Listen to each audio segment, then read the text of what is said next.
Welcome to news alerts. Hyderabad శివార్లోని కందుకూరులో CM Revanth Reddy పర్యటించారు. ప్రభుత్వం అత్యంత ప్రతిష్టాత్మకంగా ఏర్పాటు చేయబోతున్న యంగ్ ఇండియా స్కిల్ యూనివర్సిటీకి ఆయన శంకుస్థాపన చేశారు. ఈ కార్యక్రమంలో డిప్యూటీ సీఎం బట్టి విక్రమార్కతో పాటు మంత్రులు, ఎమ్మెల్యేలు, ప్రజాప్రతినిధులు, అధికారులు పాల్గొన్నారు. ముచ్చలను న్యూయార్క్ కంటే అద్భుతమైన నగరంగా రూపొందిస్తామన్నారు. 57 ఎకరాల్లో నిర్మించే స్కిల్ యూనివర్సిటీకి సీఎం రేవంత్ రెడ్డి భూమి పూజ చేశారు. స్కిల్ సెంటర్ లో అడ్మిషన్ పొందితే పక్కా జాబని రేవంత్ అన్నారు. ప్రస్తుతం నైపుణ్యం లేకపోవడం వల్ల ఎంతో మందికి ఉద్యోగాలు రావడం లేదన్నారు. కాంగ్రెస్ హయాంలో ఓఆర్ఆర్ నిర్మించడం వల్లే ఈ ప్రాంతంలో భూముల ధరలు పెరిగాయన్నారు. స్కిల్ యూనివర్సిటీతో పాటు 4 ప్రధాన కేంద్రాలను ఏర్పాటు చేస్తామన్నారు. హెల్త్ హబ్, స్పోర్ట్స్ హబ్లను నిర్మిస్తామన్నారు.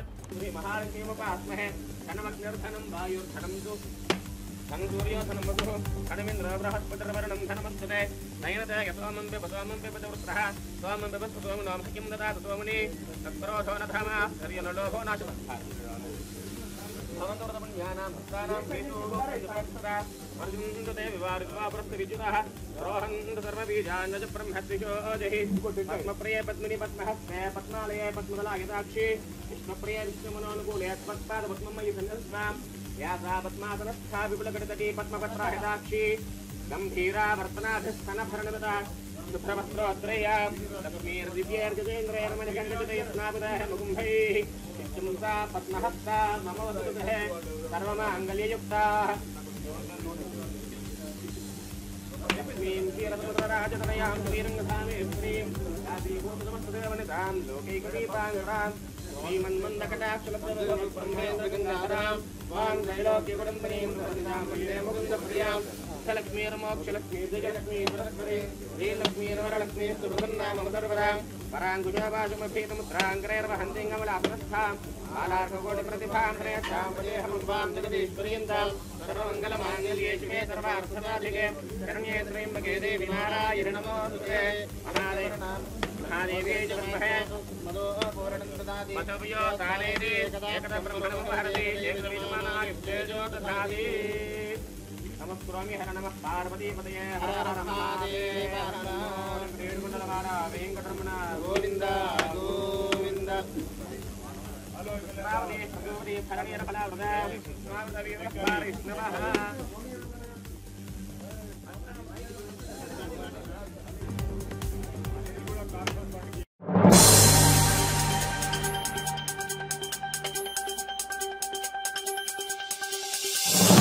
దళిత స్పీకర్ ఎదుట కూర్చోవలసి వస్తుందనే కేసీఆర్ అసెంబ్లీకి రావట్లేదని సీఎం రేవంత్ రెడ్డి తీవ్రస్థాయిలో విమర్శలు గుప్పించారు. బీఆర్ఎస్ రాజకీయ పాచికతో సభను స్తంభింపజేస్తోందని విమర్శించారు. అక్కలను అడ్డం పెట్టుకుని ఆ పార్టీ రాజకీయం చేస్తోందన్నారు. సబిత, సునీతను సొంత అక్కలుగానే భావించా. ఒక అక్క నన్ను నడిబజార్లో వదిలేసినా ఏమనలేదు.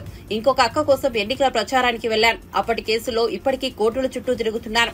నా ప్రచారానికి వచ్చిన తమ్ముడిపై కేసులు ఎత్తివేయాలని ఎప్పుడైనా చెప్పారా? నన్ను నమ్ముకున్న అక్కలు మంత్రులై ముందు వరుసలో ఉన్నారు. ఆ తమ్ముడిని నమ్ముకున్న అక్కల పరిస్థితి ఎలా ఉందో అందరూ చూస్తున్నారని రేవంత్ వ్యాఖ్యానించారు. ఎందుకు వ్యవహరిస్తున్నారు, ఎందుకు ప్రవర్తిస్తున్నారో నాకైతే అర్థం కాలేదు అధ్యక్ష.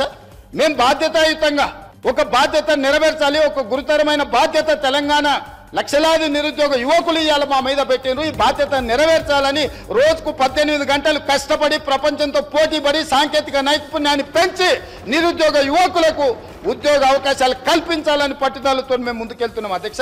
ఇవాళ తెలంగాణ సమాజం అంతా వ్యసనాలకు బానిసలై గంజాయి డ్రగ్స్ కు లోనవుతుంటే ఆ యువతను బయటికి తేవాలి, పని కల్పించాలి, వాళ్ళకి శిక్షణను ఇవ్వాలి, వృత్తి నైపుణ్యం పెంచాలి, ప్రపంచంతో పోటీ పడాలని ఇవాళ మా ప్రభుత్వం చేస్తుంటే అభినందించాల్సింది పోయి, సహకరించాల్సింది పోయి కాళ్ళల్లో కట్టబెట్టి కింద పడేసి ఈ చర్చనే జరగొద్దని, ఈ చర్చను తప్పుదో పట్టించాలని నిన్నగాక మొన్న మీ అందరి సమక్షంలో రైతు రుణమాఫీ 2వ విడత దాదాపుగా 1,50,000 వరకు ఉన్న రైతులకు 6,000,198 లక్షలు విడుదల మా ఆర్థిక మంత్రి గారు, ఉప ముఖ్యమంత్రి గారు చేస్తే ఆ చర్చ ఎక్కడ జరగొద్దు, రైతులకు చేరొద్దని ఒక దుర్మార్గమైన ఆలోచన రాజకీయ పాచికతోని సభను స్తంభింపజేసి ఆడబిడ్డలను అడ్డం పెట్టుకొని అక్కల్ని అడ్డం పెట్టుకొని రాజకీయం చేస్తారు అధ్యక్ష. ఇదా అధ్యక్ష నేను మాట్లాడాలంటే చాలా మాట్లాడగలను అధ్యక్ష. ఆ అక్కలకు నేను చెప్పగలను. ఆ అక్కల్ని నేను సొంత అక్కల్లాగానే భావించిన.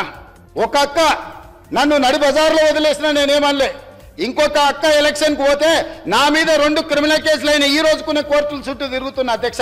మీరు మాత్రం అక్కడికి వెళ్ళి మహిళా కమిషన్ చైర్పర్సన్ తెచ్చుకున్నారు, ఎమ్మెల్యే టికెట్ తెచ్చుకున్నారు, ఎమ్మెల్యేలు అయిన.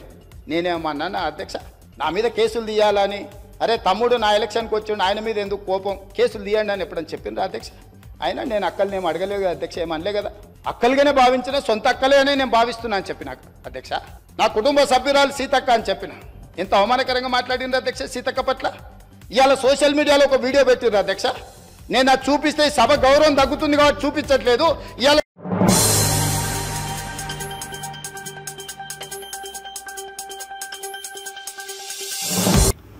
సత్యసాయి జిల్లాలో గురువారం ముఖ్యమంత్రి చంద్రబాబు పర్యటించారు. ఈ సందర్భంగా మడకసిర మండలం గుండుమలలో పింఛన్ల పంపిణీ కార్యక్రమంలో పాల్గొన్నారు. లబ్దిదారుల ఇళ్లకు వెళ్లి స్వయంగా సీఎం పింఛన్ డబ్బులు అందజేశారు. సమస్యలు అడిగి తెలుసుకునే సీఎం వాటికి పరిష్కారం చూపాలని కలెక్టర్కు సూచించారు. బీసీ సంక్షేమం, జౌళి శాఖల మంత్రి సవిత, టీడీపీ నేతలు ఈ కార్యక్రమంలో పాల్గొన్నారు.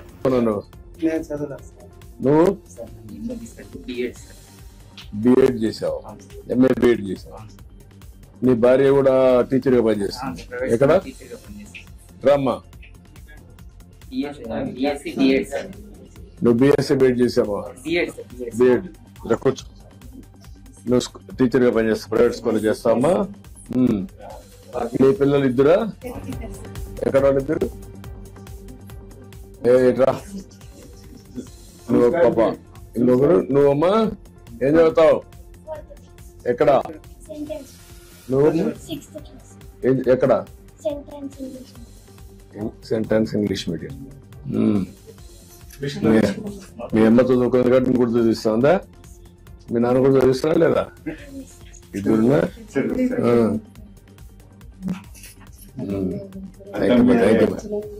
ఇప్పుడు నువ్వేం పని చేస్తావు?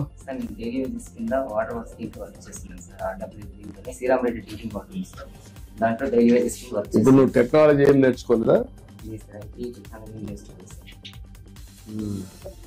నువ్వమ్మా నీకు టెక్నాలజీ నేర్చుకోవాలా? ఓన్లీ బిఎడ్ వరకు చేసి బిఎడ్ చేసావు. నువ్వు ఏం చదువుకోవాలా? ఎక్కడ ఫస్ట్ ఇయర్? నీ భార్య వద్దమ్మా నువ్వు కూడా చదువుకోలేదమ్మా? కూతురు ఏ ఊరికి ఏ ఊర్లు ఇచ్చావు? ఎక్కడమ్మా? నువ్వు ఎక్కడ? వద్దులే. మీ ఆయన ఏం చేస్తాడు? వద్దే ఏమా కూలి మగ్గాలు చేస్తా.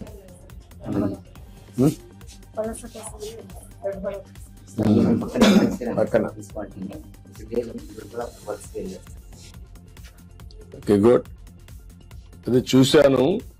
మీ ఫ్యామిలీ అంతా కూడా అంతా మీ దయ సార్.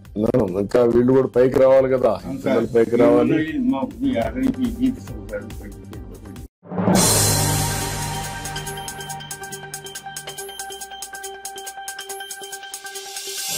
సమాజంలో అట్టడుగు వర్గాల అభ్యున్నతే వైఎస్సార్ కాంగ్రెస్ పార్టీ లక్ష్యమని, రాజకీయంగా, సామాజికంగా, ఆర్థికంగా ఆయా వర్గాలు సాధికారిత సాధించాలన్న సమున్నత ఉద్దేశంతో రాజకీయ పార్టీగాను 5 ఏళ్ల పరిపాలనలోనూ పార్టీ అనేక చర్యలు తీసుకుందని మాజీ మంత్రి ఆదిమూలపు సురేష్ వెల్లడించారు. జగన్మోహన్ రెడ్డి ప్రభుత్వ హయాంలో ఇచ్చిన మంత్రి పదవులతో పాటు నామినేటెడ్ పదవుల కేటాయింపు, అమలు చేసిన పథకాలు, ఏర్పాటు చేసిన కార్పొరేషన్లు దీనికి నిదర్శనంగా నిలుస్తాయని ఆయన గుర్తు చేశారు. అనగారిన కులాల్లో ఏ 2 వర్గాలున్నా కూడా 2 కళ్లు మాదిరిగానే వైఎస్సార్ కాంగ్రెస్ పార్టీ భావించిందన్న ఆయన అలాగే చూసిందని కూడా చెప్పారు. సమాజంలో అట్టడుగు వర్గాల అభ్యున్నతి వైఎస్ఆర్ కాంగ్రెస్ పార్టీ యొక్క లక్ష్యం. సామాజికంగా, రాజకీయంగా, ఆర్థికంగా ఆయా వర్గాల సాధికారతే సాధించాలనే సమున్నత ఉద్దేశంతో రాజకీయ పార్టీగా 5 ఏళ్ల పరిపాలనలో వైఎస్ఆర్ కాంగ్రెస్ పార్టీ అనేక చర్యలు తీసుకుందని చెప్పి కూడా మనం చేస్తూ ఉన్నాం. శ్రీ వైఎస్ జగన్మోహన్ రెడ్డి గారి ప్రభుత్వం హయాంలో అమలు చేసినటువంటి పథకాలు, ఇచ్చిన మంత్రి పదవులతో పాటు నామినేటెడ్ పదవుల కేటాయింపు, ఏర్పాటు చేసినటువంటి కార్పొరేషన్లు ఇవన్నీ కూడా నిదర్శనంగా నిలుస్తాయి. అణగారిన కులాల్లో ఏ 2 వర్గాలున్నా కూడా వైఎస్ఆర్ కాంగ్రెస్ పార్టీ అవి 2 కళ్ళుగా భావించింది, అలాగే చూసింది కూడా. ఎస్సీ వర్గీకరణ విషయంలో ఇవాళ గౌరవ సుప్రీంకోర్టు ఇచ్చిన తీర్పు కూడా షెడ్యూల్డ్ కులాల అభ్యున్నతికి తోడ్పడాలన్నదే వైఎస్ఆర్ కాంగ్రెస్ పార్టీ యొక్క ముఖ్య ఉద్దేశం. గౌరవ సుప్రీంకోర్టు ఇచ్చిన తీర్పును అవకాశవాద రాజకీయాలకు వాడుకోకుండా తీర్పు ఈ యొక్క సుప్రీంకోర్టు యొక్క తీర్పు స్ఫూర్తి ఏదైతే ఉందో ఆ స్ఫూర్తిని మనస వాచ కర్మేణ అందరికీ న్యాయం జరిగేలా ఎస్సీలను బలోపేతం చేయడానికి వినియోగించాలని వైఎస్ఆర్ కాంగ్రెస్ పార్టీ మనస్ఫూర్తిగా కోరుకుంటాం.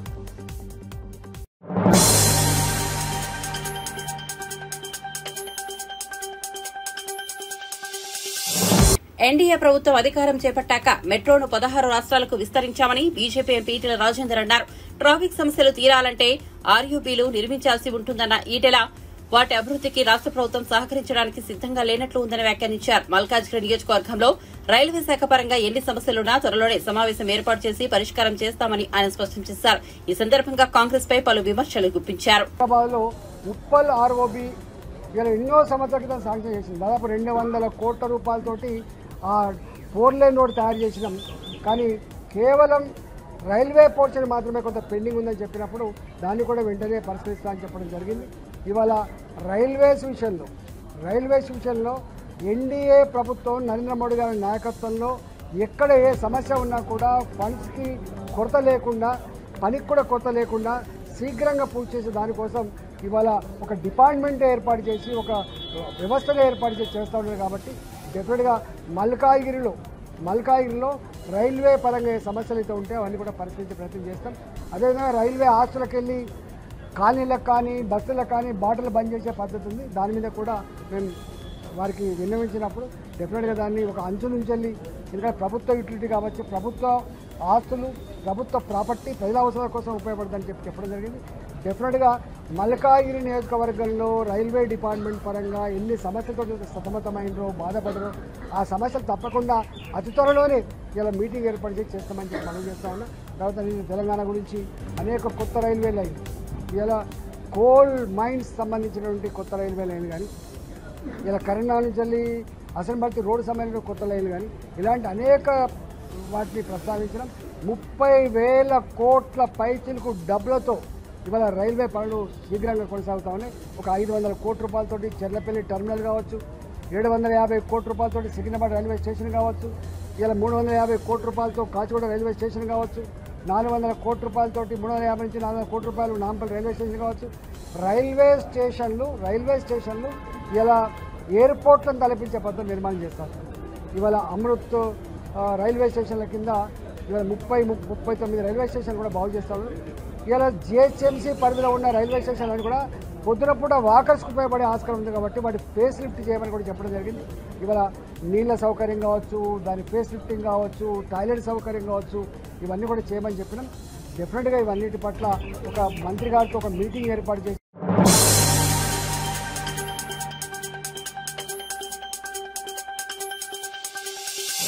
తెలంగాణ ప్రభుత్వం రైతు రుణమాఫీ అమలు చేస్తున్న సంగతి తెలిసిందే. ఇప్పటికే 2 విడతల్లో రైతుల ఖాతాల్లో సొమ్మును జమ చేశారు. అయితే అర్హులైన కొందరు రైతులకు రుణమాఫీ కాలేదు. ఈ మేరకు పలువురు రైతులు తమ ఆవేదన వ్యక్తం చేస్తున్నారు. సాంకేతిక సమస్యలు, ఆధార్, రేషన్ కార్డుల్లో పేర్లు సరిపోలకపోవడం తదితర కారణాలతో రుణమాఫీ జరగలేదు. అయితే ఇటువంటి రైతుల పక్షాన తాము పోరాడుతున్నట్లు తెలంగాణ బీజేపీ ప్రకటించింది. అందుకోసం ఓ టోల్ ఫ్రీ నెంబర్ను అందుబాటులోకి తీసుకొచ్చింది. जो कि गांव का पीने का पानी का विषय पर भी हो, एग्रीकल्चर सेक्टर के लिए पानी के विषय पर भी हो, और पशुओं के पीने के विषय पर भी हो, पशुओं के फीडिंग ग्रास देने के विषय पर भी हो, और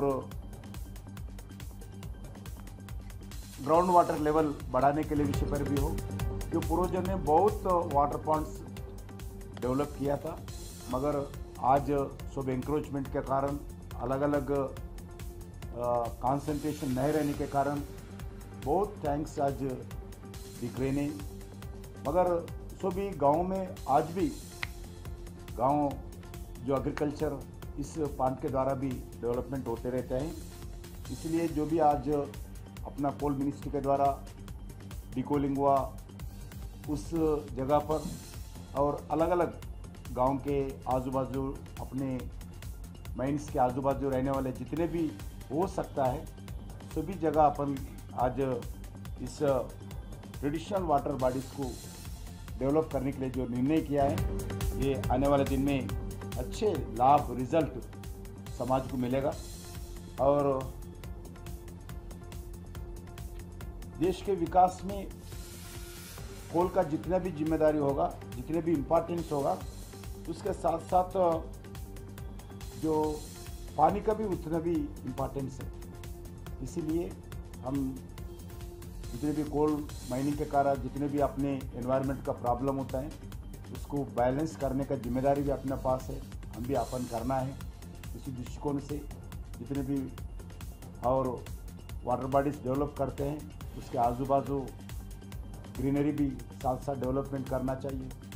जो आज नया जो माइनिंग्स एक्शन कर उसका भी पहले ही प्लान करना चाहिए, वो भी ध्यान रखना चाहिए। एक अक्षर याद है मेरे को, कौन सा काला पत्थर, वो भी देखना चाहिए। वो देखते हुए कोल माइनिंग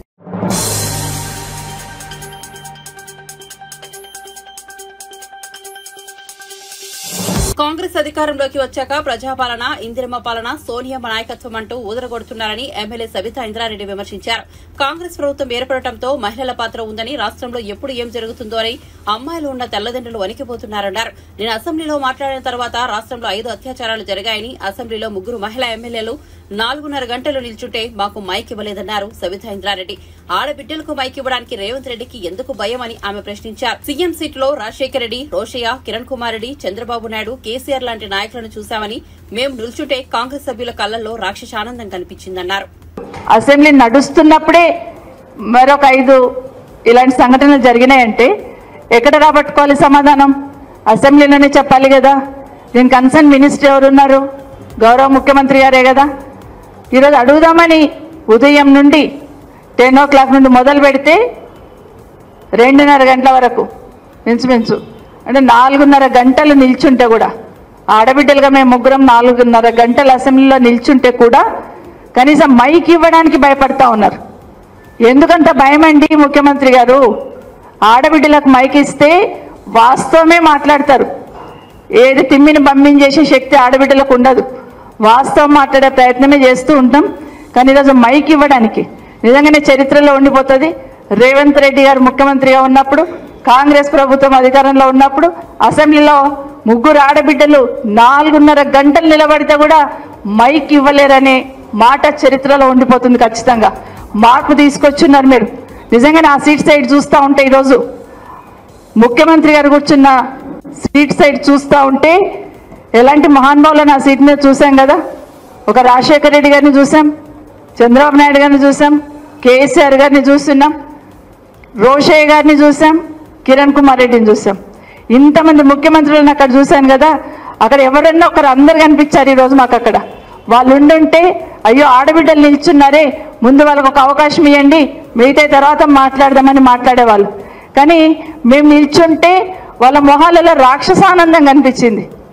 ఆశ్చర్యం వేసింది నాకు. ఒక్కరికైనా కనీసం ఒక్కరికైనా గిల్టీగా ఫీల్ అవ్వలేదు. 4.5 గంటలు ఆడబిడ్డలు నిల్చున్నారే అని ఒక్కరైనా గిల్టీగా ఫీల్ అవ్వలేదు. పైగా రాక్షసానందం పొందుతున్న విషయాన్ని ఈరోజు నిజంగా చాలా బాధ అనిపించింది. నిజంగా చాలా ఈరోజు ఒక విషయంలో ఈరోజు ఎస్సీ వర్గీకరణ ఏదైతే ఉందో ఆ రోజు ఈ రోజే కాదు 40-50 సంవత్సరాలు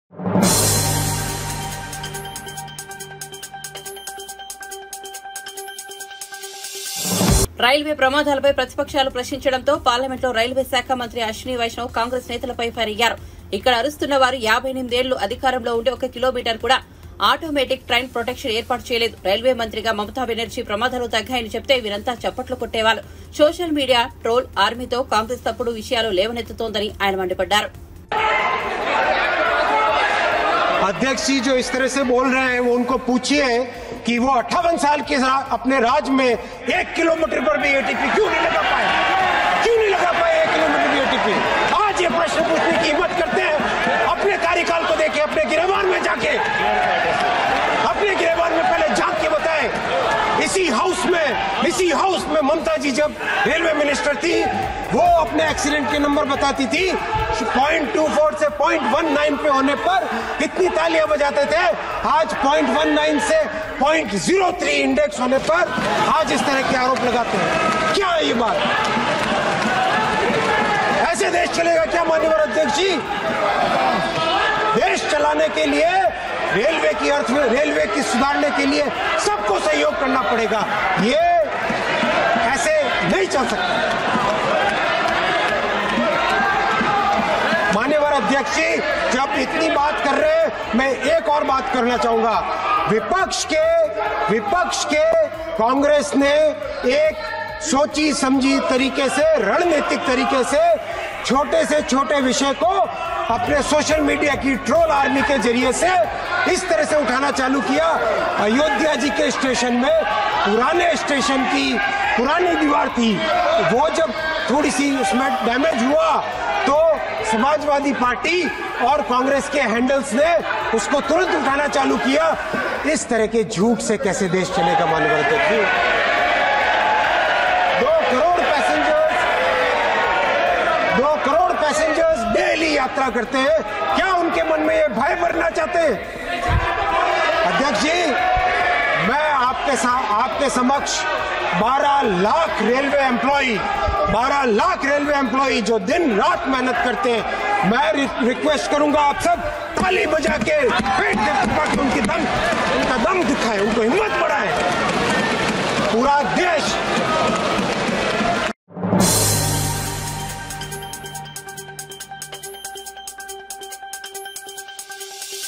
వైనాడ్లో కొండ చర్యలు విరిగిపడిన ఘటనలో బాధితులను పరామర్శించిన అనంతరం కాంగ్రెస్ ఎంపీ రాహుల్ గాంధీ మీడియా ప్రతినిధులతో మాట్లాడుతూ భావోద్వేగానికి గురయ్యారు. ఇక్కడి పరిస్థితి చూస్తుంటే తన తండ్రి మరణించిన సమయంలోనూ తాను పడిన వేదనను అనుభవిస్తున్నానని అన్నారు. But it's a huge tragedy. I'd like to thank all the people who are working here, the doctors, the nurses, the administration, volunteers.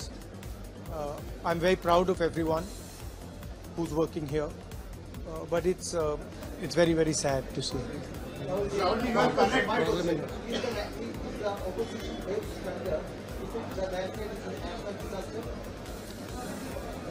Well, let's see. I mean, to me, this is a national disaster for sure. But let us see what the government says.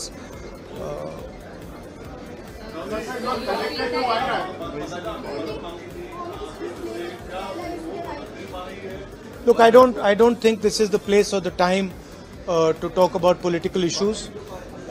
People here require help, so I think the time right now is to make sure that all the assistance comes. There are people here who are in shock. They need medical assistance. So I think those are the things we should be discussing. Let me finish. I'm not interested in politics right now. I'm interested in the people of Wayanad. I'm interested in them getting the best possible care, best possible protection, and being looked after for the future. You are connected to Wayanad. It is very deep to your heart. So how you feel after this disaster? And you are also part of this system. You are also part of this Wayanad. I feel how I felt when my father died. That I've seen so many people. I remember what I felt when my father died, and here people have not just lost a father, they've lost the whole family, entire family, brother, sister, mother, father. So I know what I felt, and this is much worse than that. And it's not one person who's feeling it, it's thousands of people who are feeling it. So it's very, very sad. And I think we all owe these people respect, affection, and we should all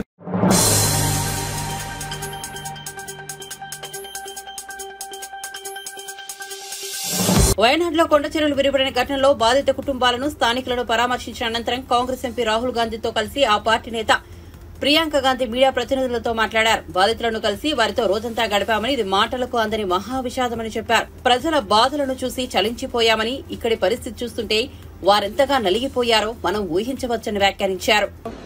A little boy who was holding on for 6 hours trying to save his mother and he failed. Not just his mother, his whole family. His whole family. And he managed to save his grandmother, but he failed to save his mother.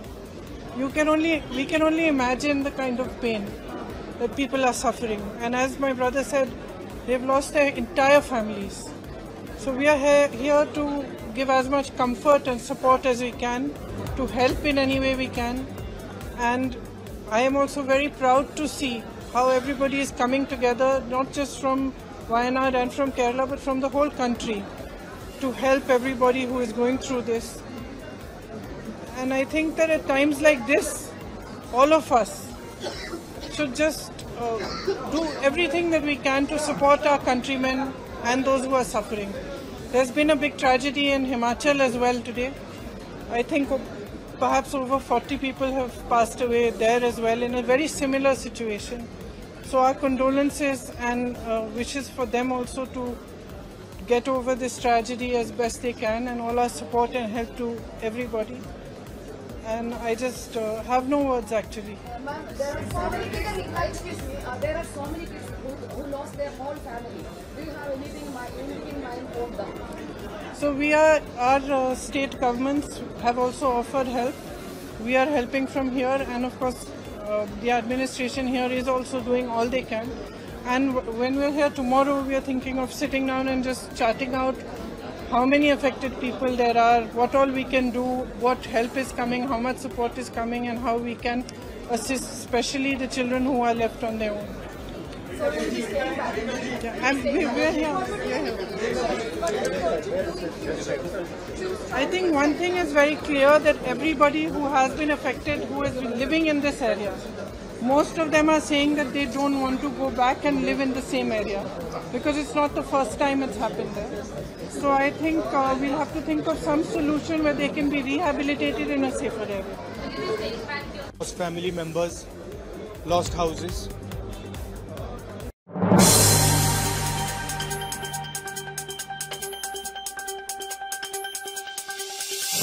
Srisailam జలాశయం పూర్తిగా నిండిపోవడంతో 10 గేట్లను ఎత్తి నీటిని దిగువకు విడుదల చేశారు. Spillway ద్వారా 3,17,940 క్యూసెక్ల నీరు విడుదల చేస్తున్నారన్నారు. ఎగువ ప్రాంతాలైన చూరాల, సుంకేసుల నుంచి 3,42,026 వరద నీరు వచ్చి చేరుతోంది. శ్రీశైలం జలాశయం పూర్తి స్థాయి నీటి మట్టం 885 అడుగులు కాగా ప్రస్తుత నీటి మట్టం 884.50 అడుగులుగా నమోదైంది. 10 గేట్లు ఎత్తడంతో ప్రాజెక్టు అందాలను చూసేందుకు పర్యాటకులు తరలివస్తున్నారు.